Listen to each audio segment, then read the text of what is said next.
When you think about generating income from investments, what springs to mind? The most common answers are bonds, GICs, and stock dividends.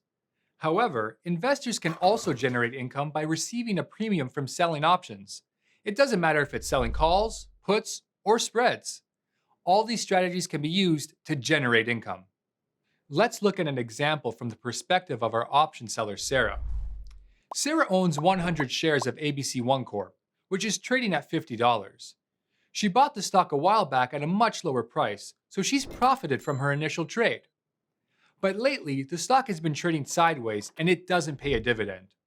That has Sarah looking for a new way to generate more money from her investment. She believes that the stock price won't rise above $55 within the next few months. So, Sarah sells a call option on it with a strike price of $55 that expires in 3 months. Because she already owns the shares, this is considered a covered call. She sells the option for $5 and earns a premium of $500. For simplicity's sake, we're ignoring commissions and fees in this example. But before trading options, make sure you're aware of your broker's commission and fee schedule.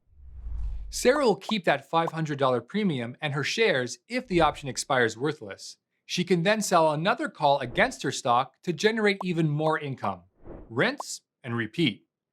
But what happens if Sarah's assumption about the stock is wrong? Let's say the share price instead climbs to $65 and the option is assigned to her. Well, she'll be obligated to sell her 100 shares at $55 apiece. That means she'll miss out on the extra $10 per share in value, which works out to $1,000. This is known as her opportunity cost. The same principles covered here also apply to selling puts or spreads, with a few minor differences.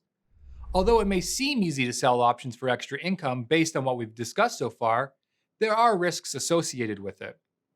The obvious one is that the underlying security could move in an unfavorable direction, leading the trader to be assigned on the option or forced to close the position at a loss. But there's another not so obvious risk too: dividend risk. Let's say Sarah sells a call on shares she doesn't already own, referred to as a naked call. If she's assigned on the option, she'll be short the stock. Remember, shorting a stock means borrowing those shares from someone else to sell in the market. So, if Sarah is short the stock when it goes ex-dividend, she'll have to pay the dividend out of her own pocket to whomever she borrowed the shares. If you're unfamiliar with the term ex-dividend, it's the day the stock price is reduced by the amount of the upcoming dividend before the market opens for trading. Anyone who buys the stock on or after that day will not receive the upcoming dividend for those shares. The risk here is that a call seller like Sarah will be assigned after it's too late to do anything about it. The risk is more relevant for in-the-money calls, but it can happen for out-of-the-money calls as well. The easiest way to know if a short call has dividend risk is to compare the dividend amount to the extrinsic value of the option. If the dividend amount is greater than the extrinsic value of the option, there's a greater chance the call seller will be assigned early and exposed to dividend risk. So how can call sellers like Sarah avoid dividend risk? Well, one way is to close their short option positions before the ex-dividend date.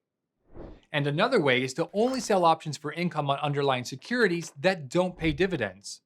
With those considerations in mind, you can start thinking about ways to use options to add some extra income to your portfolio. And to learn about other ways to use options, watch our lessons on speculation and hedging.